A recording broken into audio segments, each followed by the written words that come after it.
Iran യുദ്ധം ആരംഭിച്ചിട്ട് 21 ദിവസങ്ങൾ പിന്നിടുമ്പോൾ യുദ്ധം അവസാനിപ്പിക്കാൻ ഒരുങ്ങുന്നു എന്ന തരത്തിലാണ് ചില റിപ്പോർട്ടുകൾ സൂചിപ്പിക്കുന്നത്. അമേരിക്കൻ പ്രസിഡന്റ് ഡൊണാൾഡ് ട്രംപിന്റെയും ഇസ്രായേൽ പ്രധാനമന്ത്രി ബെഞ്ചമിൻ നെതന്യാഹുവിന്റെയും വാക്കുകൾ നൽകുന്ന സൂചന അതാണ് എന്ന് ചില മാധ്യമങ്ങൾ റിപ്പോർട്ട് ചെയ്യുന്നുണ്ട്. ഇറാൻ യുദ്ധം ആര് വിജയിച്ചു എന്നോ ലക്ഷ്യത്തിലെത്തിയോ എന്നോ ആരാണ് മുന്നിൽ എന്നോ ഇത്തരത്തിലുള്ള അന്താരാഷ്ട്ര സമൂഹത്തിന്റെ സംശയങ്ങൾ അവിടെ നിൽക്കുമ്പോൾ തന്നെയാണ് ലക്ഷ്യത്തിന് അടുത്തെത്തിയെന്നും ലോകം കരുതുന്നതിനേക്കാൾ വേഗത്തിൽ യുദ്ധം അവസാനിച്ചേക്കുമെന്നും അമേരിക്കയും ഇസ്രയേലും പറയുന്നത്. പക്ഷേ അപ്പോഴും ഇറാനിൽ അമേരിക്കയും ഇസ്രയേലും ആക്രമണം തുടങ്ങുമ്പോൾ മുന്നോട്ട് വെച്ച ലക്ഷ്യങ്ങളിൽ ഏതെങ്കിലും ഒന്ന് വിജയത്തിൽ എത്തിയോ എന്ന കാര്യത്തിൽ സംശയമാണ്. ഇരുഭാഗത്തും നാശനഷ്ടങ്ങൾ ഒരുപാടുണ്ടായി, ആഗോള വിപണിയെ തന്നെ അടിച്ചമർത്തി എന്നതിനപ്പുറം മറ്റെന്ത് ലക്ഷ്യപൂർത്തീകരണമാണ് ഉണ്ടായത് എന്ന് ചോദിച്ചാൽ ട്രംപും നെതന്യാഹുവും ഒരുപക്ഷെ കൈമലർത്തും. ഒപ്പം ഹോർമൂസ് കടലിടുക്കിന്റെ കാര്യത്തിലും അമേരിക്ക പിന്നാക്കം പോയി. ഹോർമൂസ് കടലിടുക്ക് പിടിച്ചെടുക്കുമെന്ന് പറഞ്ഞ ട്രംപ് ഇപ്പോൾ പറയുന്നത് ഹോർമൂസ് കടലിടുക്ക് അത് ഉപയോഗപ്പെടുത്തുന്ന രാഷ്ട്രങ്ങളാണ് സംരക്ഷിക്കേണ്ടത് എന്നാണ്. അങ്ങനെയെങ്കിൽ ഏത് ലക്ഷ്യമാണ് അമേരിക്ക കൈവരിച്ചത്? ഇറാന്റെ സൈനിക ശേഷി ഇല്ലാതാക്കുന്നതിൽ വിജയിച്ചു, ആണവശേഷി പൂർണ്ണമായും തകർത്തു, ഭരണ നേതൃത്വത്തെ തന്നെ ഇല്ലാതാക്കി എന്നിങ്ങനെയാണ് ട്രംപ് അവകാശപ്പെടുന്നത്. പക്ഷേ വസ്തുത എന്താണ്? നേരെ മറിച്ചല്ലേ? ഇറാന്റെ സൈനിക ശേഷി ഇല്ലാതായോ? ഇല്ലാതായി എന്ന് ട്രംപ് അവകാശപ്പെടുമ്പോൾ കഴിഞ്ഞ ദിവസം F-35 വിമാനം തകരാറിലാക്കിയത് ഇറാന്റെ സൈനിക ശേഷിയുടെ കരുത്ത് ഇനിയും അവശേഷിക്കുന്നു എന്നതിന് തെളിവല്ലേ? ആണവശേഷി പൂർണ്ണമായും തകർത്തു എന്ന് അവകാശപ്പെടുമ്പോഴും യുദ്ധം ആരംഭിച്ച് ഇതുവരെ എത്ര ആണവ കേന്ദ്രങ്ങൾ തകർത്തു എന്ന് അമേരിക്ക പോലും പറയുന്നില്ല. ഭരണ നേതൃത്വത്തെ മാറ്റി എന്ന് അവകാശപ്പെടാൻ എങ്ങനെ സാധിക്കും? ആയത്തുള്ള അലി ഖമനേയിയെ വധിച്ചപ്പോൾ പകരം മുജ്തബ ഖമനേയിയെ പരമോന്നത നേതാവാക്കി ഇറാൻ തെരഞ്ഞെടുത്തില്ലേ? പരമോന്നത നേതാവിനെ തീരുമാനിക്കുമ്പോൾ തന്റെ ഇഷ്ടം നോക്കണമെന്ന് പറഞ്ഞ ട്രംപിന് പുല്ലുവിലയല്ലേ അവിടെ ഇറാൻ കൽപ്പിച്ചത്? പറയുമ്പോൾ അലി ലാരിജാനി പോലെ, ഇസ്മയിൽ ഖാത്തിബ് പോലെ തന്ത്രപരമായ നിലപാടുകൾ കൈക്കൊള്ളുന്ന ചില നേതാക്കളെ കൂടി വകവരുത്തി എന്ന് അവകാശപ്പെടാൻ സാധിക്കുമെന്നല്ലാതെ മറ്റെന്ത് ഭരണമാറ്റമാണ് അമേരിക്ക ഇറാനിൽ നടപ്പാക്കിയത്? പശ്ചിമേഷ്യയിലെ സൈനിക നീക്കങ്ങൾ ലക്ഷ്യത്തിനരികെ എത്തിയെന്നാണ് ഇപ്പോഴും ട്രംപിന്റെ അവകാശവാദം. ഇറാനിലെ ഭീകരവാദ ഭരണകൂടം മാറ്റാനുള്ള ശ്രമം ലക്ഷ്യം കൈവരിക്കാൻ പോവുകയാണ് എന്നും ട്രംപ് അവകാശപ്പെടുന്നുണ്ട്.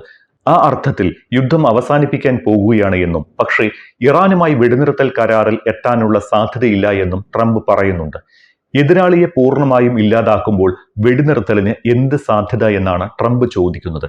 ഇറാന്റെ മിസൈൽ ശേഷി പൂർണ്ണമായും ഇല്ലാതാക്കിയെന്നും ഇറാന്റെ പ്രതിരോധ വ്യാവസായിക അടിത്തറ നശിപ്പിച്ച് അവരുടെ നാവികസേനയെയും വ്യോമസേനയെയും ഇല്ലാതാക്കുമെന്നും പറയുന്ന ട്രംപ് ഇനി ഒരിക്കലും ഇറാൻ ആണവായുധങ്ങൾ വികസിപ്പിക്കുന്നതിന് അടുത്തെത്തില്ല എന്ന് അമേരിക്ക ഉറപ്പാക്കുമെന്നും വ്യക്തമാക്കുന്നുണ്ട്.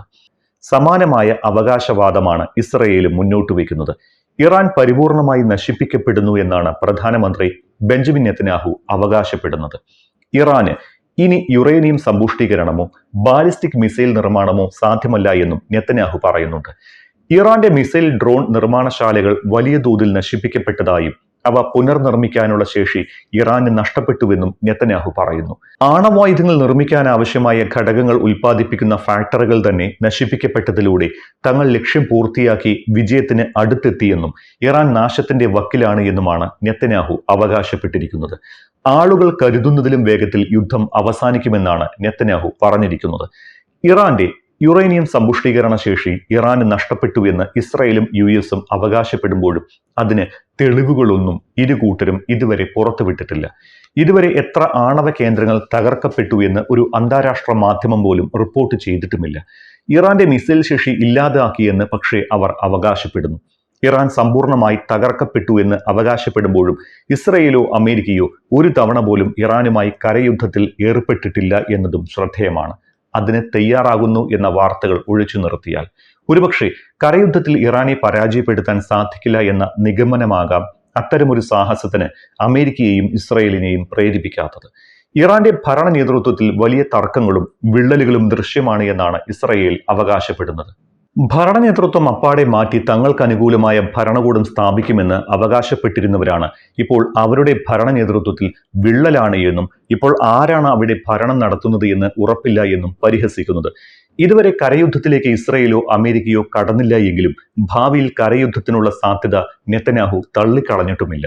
അതേസമയം ഹോർമൂസ് കടലിടുക്ക് സംരക്ഷിക്കുമെന്നും പിടിച്ചെടുക്കുമെന്നുമുള്ള അവകാശവാദത്തിൽ നിന്ന് പിന്തിരിയുകയാണ് ഡൊണാൾഡ് ട്രംപ്. ഹോർമൂസ് കടലിടുക്ക് അത് ഉപയോഗിക്കുന്ന മറ്റ് രാജ്യങ്ങൾ അവർക്ക് ആവശ്യമെങ്കിൽ സംരക്ഷിക്കുകയും സുരക്ഷ ഉറപ്പാക്കുകയും ചെയ്യേണ്ടി വരുമെന്നാണ് ട്രംപ് ഇപ്പോൾ പറയുന്നത്. അമേരിക്ക അങ്ങനെ ചെയ്യില്ല എന്നും ഹോർമൂസ് സംരക്ഷിക്കാനുള്ള ഈ രാജ്യങ്ങളുടെ ശ്രമങ്ങളിൽ അവരെ സഹായിക്കും എന്നുമാണ് ട്രംപ് തിരുത്തിയിരിക്കുന്നത്. പക്ഷേ ഇറാന്റെ ഭീഷണി ഇല്ലാതാക്കി കഴിഞ്ഞിട്ട് ഈ ആവശ്യവുമായി വരരുത് എന്നുകൂടി ട്രംപ് പറഞ്ഞു വെക്കുന്നുണ്ട്. അതോടൊപ്പം ഇറാൻ ഭരണകൂടത്തിനെതിരായ സൈനിക നടപടി ലക്ഷ്യത്തിലെത്തുന്നു എന്ന് പറയുമ്പോൾ തന്നെ തങ്ങളുടെ പ്രാദേശിക സഖ്യകക്ഷികളെ സുരക്ഷിതമാക്കിയിട്ടുണ്ട് എന്നുകൂടി ട്രംപ് പറഞ്ഞു. Israel, Saudi Arabia, Qatar, UAE, Bahrain, Kuwait തുടങ്ങി പശ്ചിമേഷ്യൻ സഖ്യകക്ഷികളെ ഉയർന്ന തലത്തിൽ സംരക്ഷിക്കുന്നതായി ട്രംപ് അവകാശപ്പെടുന്നു. അതേസമയം അമേരിക്കയെ ഇസ്രായേൽ യുദ്ധത്തിലേക്ക് വലിച്ചിഴച്ചു എന്ന ആരോപണം നെതന്യാഹു കഴിഞ്ഞ ദിവസം തന്നെ തള്ളിക്കളഞ്ഞതാണ്. ഡൊണാൾഡ് ട്രംപിനോട് എന്ത് ചെയ്യണമെന്ന് ആർക്കും പറഞ്ഞു കൊടുക്കാനാവില്ല എന്നായിരുന്നു നെതന്യാഹു ഇതേക്കുറിച്ച് പറഞ്ഞത്. അതിനിടെ അമേരിക്കയുടെയും ഇസ്രായേലിന്റെയും അവധി ആഘോഷിക്കുന്ന ഒരു ഉദ്യോഗസ്ഥരെയും വെറുതെ വിടില്ല എന്ന് ഇറാന്റെ പുതിയ പരമോന്നത നേതാവ് മുജ്തബ ഖമനേയി മുന്നറിയിപ്പ് നൽകിയിട്ടുണ്ട്. ഒരിടത്തും സുരക്ഷിതരായിരിക്കാൻ ഇറാന്റെ ശത്രുക്കളെ അനുവദിക്കില്ല എന്നാണ് മുജ്തബയുടെ മുന്നറിയിപ്പ്. യുദ്ധം ആരംഭിച്ച ഇന്ന് വരെ മുജ്തബ ഖമനേയി പൊതുവിടത്തിൽ പ്രത്യക്ഷപ്പെട്ടിട്ടില്ല. ഇപ്പോഴും നേരിട്ടുള്ള ഒരു പ്രസ്താവനയല്ല മുജ്തബ നടത്തിയിട്ടുള്ളത്. ഖമനേയിയുടെ പേരിൽ പ്രസിഡന്റ് മസൂദ് പെസഷ്കിയാനാണ് പ്രസ്താവന പുറപ്പെടുവിച്ചിരിക്കുന്നത്. പരമോന്നത നേതാവായി തെരഞ്ഞെടുക്കപ്പെട്ടതിന് പിന്നാലെ ആക്രമണത്തിൽ പരിക്കേറ്റുവെന്ന് പറയപ്പെടുന്ന മുജ്തബ ഇപ്പോഴും രഹസ്യ കേന്ദ്രത്തിലാണ്. ഇറാൻ ഇന്റലിജൻസ് മന്ത്രി ഇസ്മായിൽ ഖാദിബ് കൊല്ലപ്പെട്ടതിന് പിന്നാലെ മസൂദ് പെസഷ്കിയാൻ അയച്ച പ്രസ്താവനയിലാണ് ഇറാന്റെ ശത്രുക്കൾ ലോകത്ത് ഒരിടത്തും സുരക്ഷിതമായി ഇരിക്കില്ല എന്ന് ഭീഷണി മുഴക്കിയിരിക്കുന്നത്. ലോകമെമ്പാടുമുള്ള പാർക്കുകളോ വിനോദസഞ്ചാര കേന്ദ്രങ്ങളോ ഒന്നും ഇക്കാര്യത്തിൽ സുരക്ഷിതമായിരിക്കില്ല എന്നാണ് ഇറാന്റെ മുന്നറിയിപ്പ്. അതിനർത്ഥം പശ്ചിമേഷ്യക്ക് പുറത്തേക്കും ആക്രമണം വ്യാപിപ്പിക്കുമെന്ന സൂചനയാണ് ഇറാൻ നൽകിയിരിക്കുന്നത്. ഇതിനിടയിൽ തന്നെ ഇറാനിലേക്ക് കരസേനയെ വിന്യസിക്കുന്നതിനുള്ള വിശദമായ തയ്യാറെടുപ്പുകൾ US നടത്തിയതായുള്ള വിവരങ്ങളും പുറത്തു വരുന്നുണ്ട്. പെന്റഗൺ വൃത്തങ്ങളെ ഉദ്ധരിച്ച് അമേരിക്കൻ മാധ്യമമായ CBS ന്യൂസാണ് ഇക്കാര്യം റിപ്പോർട്ട് ചെയ്തിരിക്കുന്നത്. മുതിർന്ന സൈനിക കമാൻഡർമാർ കരയുദ്ധത്തിനടക്കമുള്ള അഭ്യർത്ഥനകൾ US പ്രസിഡന്റ് ഡൊണാൾഡ് ട്രംപിന് മുന്നിൽ വെച്ചിട്ടുണ്ട്. കരസേനയെ വിന്യസിക്കണമോ വേണ്ടയോ എന്ന് ട്രംപ് ആലോചിച്ചുകൊണ്ടിരിക്കുകയാണ് എന്ന് പെന്റഗൺ വൃത്തങ്ങൾ പറഞ്ഞു. ഇതിനിടെ US കരയാക്രമണത്തിന് തയ്യാറെടുക്കുന്നുവെന്ന അഭ്യൂഹങ്ങളോട് ഇറാൻ പ്രതികരിക്കുകയും ചെയ്തിട്ടുണ്ട്.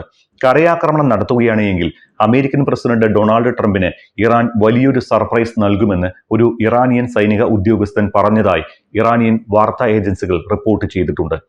ഇറാനിയൻ മണ്ണിൽ ഒരു കരയാക്രമണം ഞങ്ങളുടെ റെഡ് ലൈനുകളിൽ ഒന്നാണ്. ശത്രുക്കളുടെ എല്ലാ പ്രവർത്തനങ്ങൾക്കെതിരെയും ഞങ്ങൾ എങ്ങനെ പ്രതികരിച്ചു അതുപോലെ ഈ കാര്യത്തിലും ഞങ്ങൾ അത് വീണ്ടും കാണിക്കുമെന്നാണ് ഇറാന്റെ ഒരു സൈനിക ഉദ്യോഗസ്ഥൻ പറഞ്ഞതായി വാർത്താ ഏജൻസികൾ റിപ്പോർട്ട് ചെയ്തിരിക്കുന്നത്.